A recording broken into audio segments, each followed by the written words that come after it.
Imagine being just a teenager, polite, soft-spoken, and proud of flying first class for the very first time, only to be told by a smug flight attendant that your seat doesn't look right for you and you should give it up for someone else. Now imagine that teen is a young black girl, and the seat she's asked to move from, she owns it. In fact, she owns the whole airline. What happens next left the entire flight stunned, the media in an uproar, and the truth behind her identity sent shockwaves across the globe. If you believe respect must be earned, not forced, and no one should ever be judged by the color of their skin, hit that subscribe button right now, because this story is going to stay with you long after it's over. It all began on a bright summer morning at JFK International Airport, where the air was thick with anticipation and privilege, as executives in suits rushed past families on vacation and businessmen tapped away at laptops while sipping overpriced airport coffee. But somewhere among the crowd stood a 17-year-old black girl named Amira Jennings, wearing a simple but elegant navy blue jumpsuit, her natural curls crowned around her head like a halo of quiet dignity, and in her hands, a smooth white envelope marked "Confidential," with the embossed gold crest of one of the world's most exclusive airline companies, Majestic Air. But no one paid her any attention as she calmly waited at the first-class boarding gate, not flaunting, not demanding, simply existing in a space most believed she didn't belong in. Amira, despite her youth, carried herself with the silent strength of someone who had been underestimated her entire life. And as the gate attendant called for first-class boarding, she stepped forward with a soft thank you, presenting her boarding pass. But behind her, eyes rolled and whispers hissed, especially from a woman in a designer cream jacket, pearls swinging on her neck like trophies, who stared Amira up and down with the sour expression of entitlement unbothered by decency. This woman, Lucinda Abernathy, the wife of a hedge fund magnate, scoffed audibly. "Are we just letting anyone into first class now?"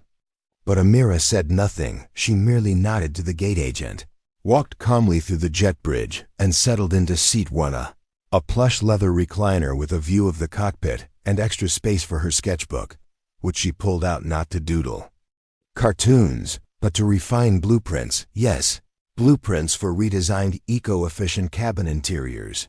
Because Amira Jennings, at 17, was not just a traveler. She was a silent force behind innovation, the quiet mind behind the airline's most revolutionary upgrades, and though few knew her name yet, they were about to.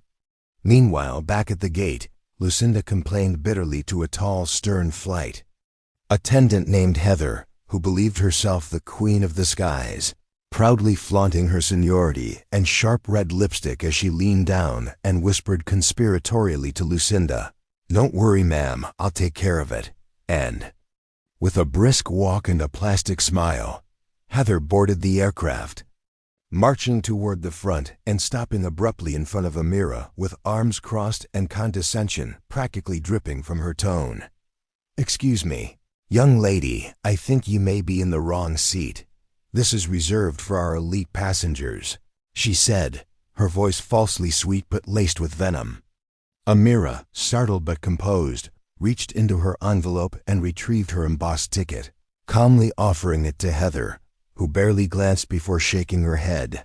"This must be a mistake. This seat is typically held for our Priority Platinum members, and we have a guest who's been bumped due to system error," she continued, gesturing subtly toward Lucinda, who was now peeking through the curtain with smug satisfaction.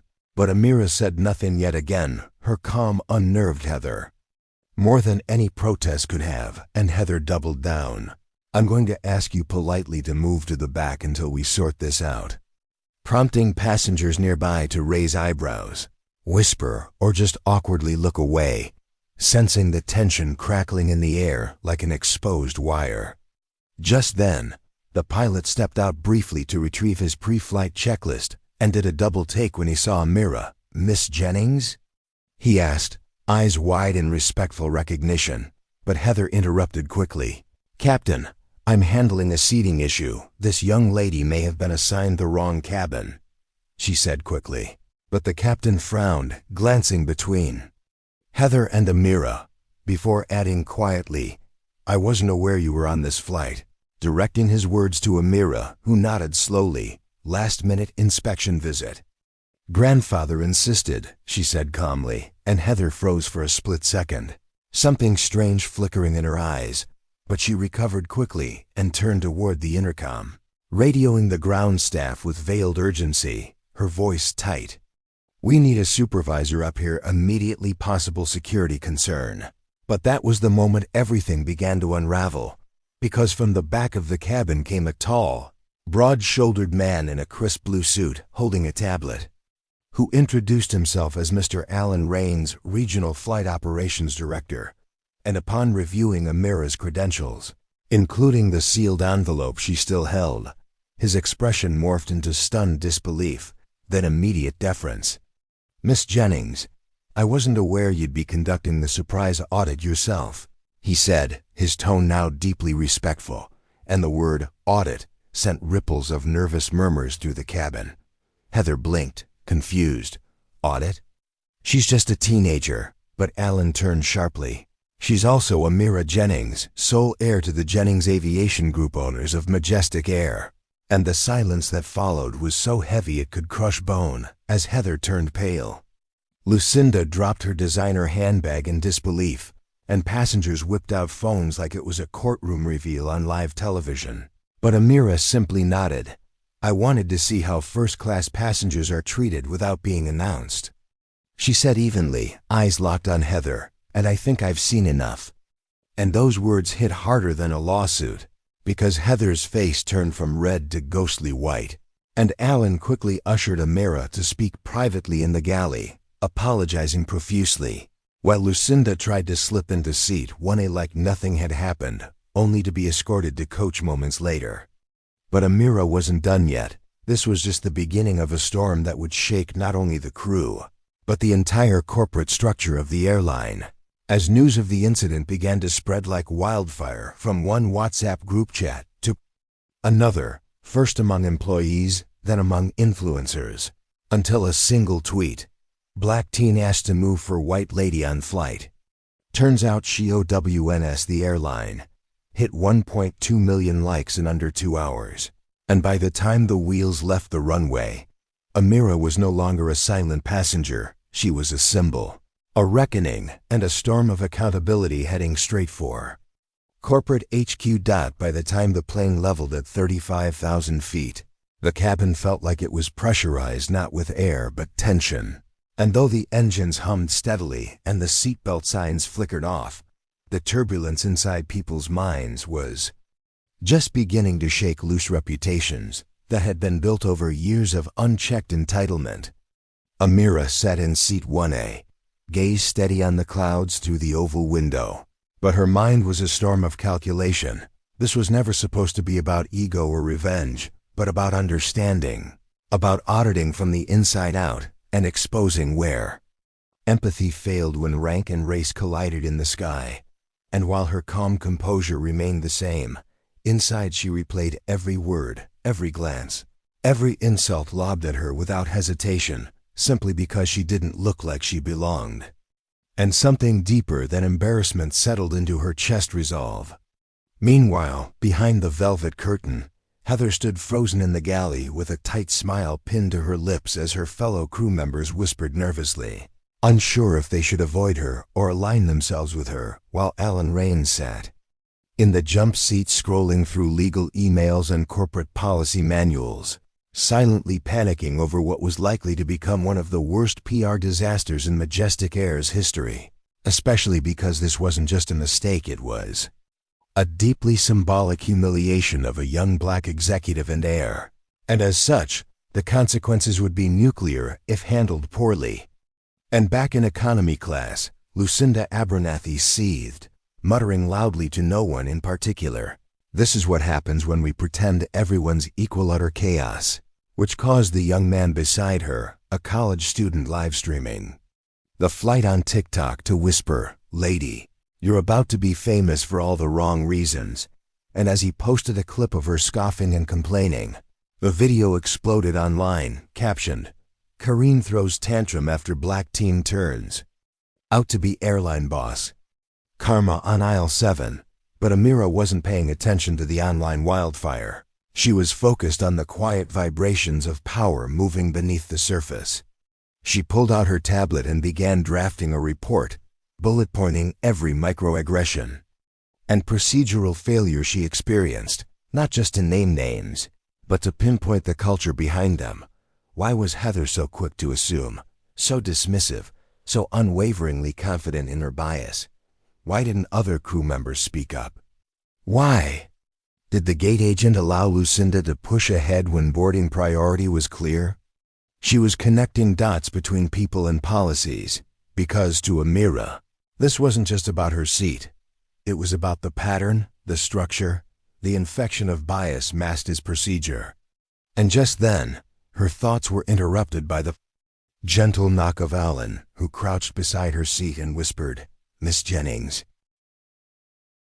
As the plane soared above the Atlantic, the passengers drifting in and out of shallow sleep, movie screens flickering with silent subtitles, and the sky outside turned from blue to lavender, Amira remained awake, her sharp eyes skimming messages pouring into her encrypted email account.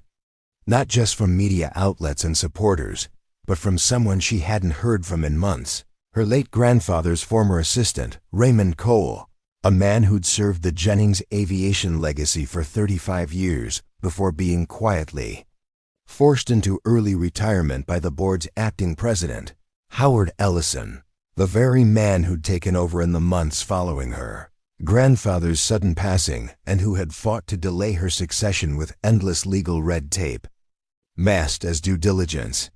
Raymond's email was brief but chilling, reading only, "They knew you'd audit soon. Check your grandfather's terminal logs. Someone tampered with them. Do not trust Ellison. Do not deplane alone." That message hit her like a cold gust of wind, even though the cabin was perfectly climate controlled. And as she reread it, Amira realized the encounter with Heather, while outrageous, wasn't an isolated incident of bigotry. It may have been weaponized by someone inside the company, someone with a stake in sabotaging her public image before she could formally claim her rightful place on the board as majority heir and acting chairperson. Suddenly, all the pieces began to line up: the coincidental bumping of Lucinda to her seat, the intentional failure to flag her name in the system as an executive, the crew not being briefed about a first-class audit, even the security concern Heather had radioed down, all orchestrated to frame her as a disruptive passenger or spoiled rich teen caught faking status, so the media could spin it into scandal before the truth came out, before the world realized that Amira Jennings, at 17, wasn't just the heir of majestic air. She was set to become the youngest black female airline CEO in aviation history, and some people were terrified of what that symbol would mean. So instead of reacting emotionally, she powered up her secure cloud access and initiated a silent probe into internal flight logs using clearance codes her grandfather had created only for her, and what she found made her blood chill. 30 minutes before takeoff, a flagged memo had been sent from a device registered to Howard Ellison's office, one that instructed the crew to expect a potentially disruptive guest and one opposing as audit authority, and marked it with Priority Red, which triggered auto alerts in Majestic Air's crew system. In other words, Heather had been set up too.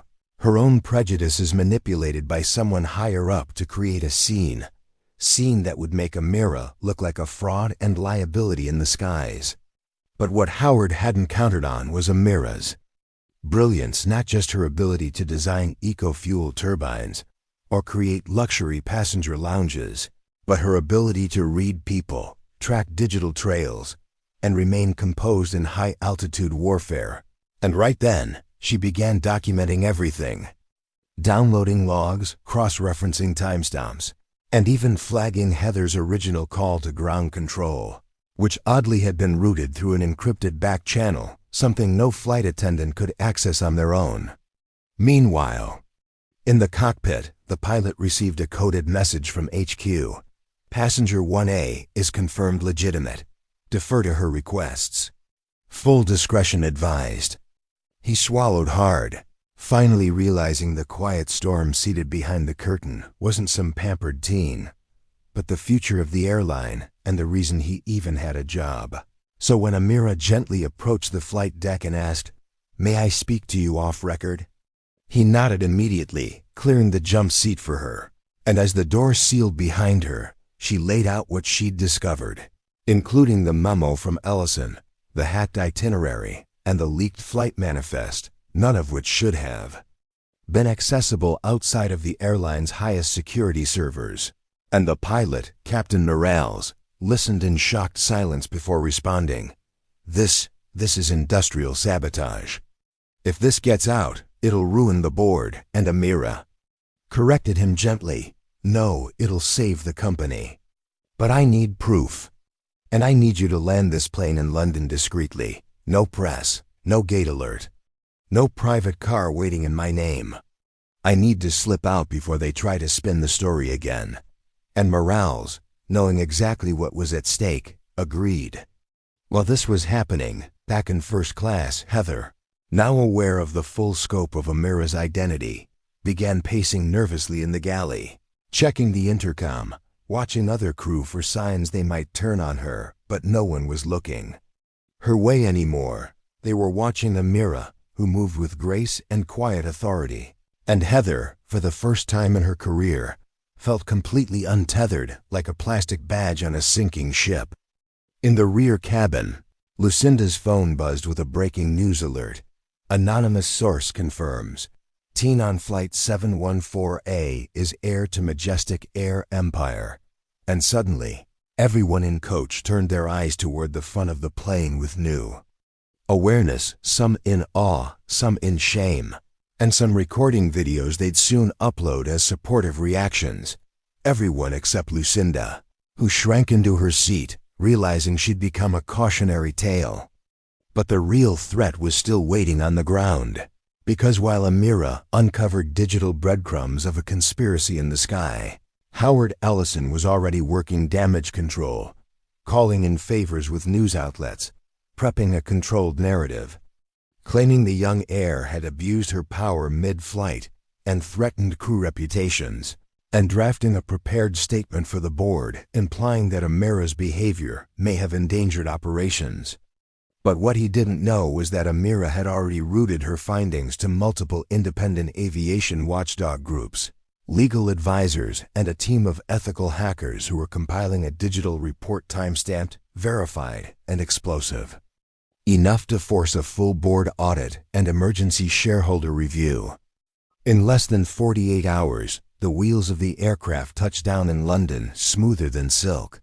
But beneath that calm descent rumbled a reckoning years in the making, because Amira Jennings wasn't stepping off the plane just as a passenger or an heir, but as a living, walking statement that truth, intelligence, and legacy could not be silenced, not even at 30,000 feet. Captain Morales taxied the aircraft to a private gate far from the main terminal, avoiding press or VIP flags, while security discreetly cleared a corridor for Amira to exit quietly. No fanfare, just purpose, and with her encrypted hard drive, tablet, and the sealed folder of her audit clutched under her arm, she descended the metal staircase in the pre-dawn glow, stepping into a waiting black car without a word to the cameras that had been diverted to a decoy gate exactly as planned. The driver, part of a trusted private team her grandfather once relied on, handed her a burner phone.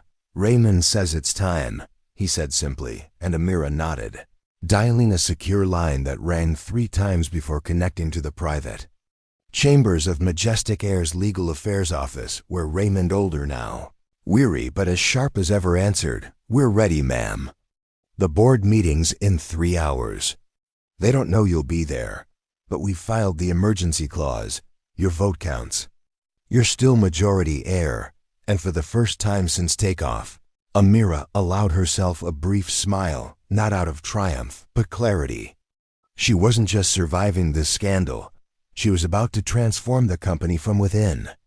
Meanwhile, inside Majestic Air's towering London headquarters, Howard Ellison stood before the board in a crisply tailored suit, running through a slideshow titled PR Catastrophe, Mitigation Strategy, painting Amira as impulsive, unprofessional, and emotionally unready for executive leadership, while conveniently omitting the hacked memos, planted instructions, or internal manipulation that had orchestrated the entire mess. But just as he was about to motion for the board to adopt a temporary suspension of her succession rights, pending review, the double doors of the boardroom opened with a controlled creak, and in walked Amira Jennings, flanked by Raymond and two legal representatives from an international aviation regulatory body, holding a glowing USB stick that contained time-stamped evidence, staff communications, security breaches, and the full audit logs from the flight itself. Silence fell like a thunderclap, with board members shifting in their seats, and Howard visibly paling as Amira walked to the head of the table, not the guest chair, but the chairperson's seat, and placed the drive in the projector slot, allowing the first slide to appear. Illegal internal sabotage, origin executive level. Gasps followed, whispers erupted, and within 20 minutes of detailed walkthrough presented calmly, methodically, unshakably, Amira had dismantled the false narrative Howard had built, exposing how not only had he orchestrated the flight setup, but that he'd long been suppressing her grandfather's final addendum to his will, one that granted Amira immediate majority control upon her 17th birthday. Not 18, a document notarized, witnessed, and now validated through legal cross-checks, meaning every decision Howard had made since was technically void, including Heather's flight instructions. Faced with overwhelming evidence, the board moved swiftly to remove Howard from his position, launching an internal ethics investigation, and as security escorted him from the building, cameras captured his exit, shoulders hunched, lips tight, and the footage went viral within hours, captioned, "Corporate Saboteur Removed by Teen Aviation Air in Historic Shakeup." But Amira wasn't there for that.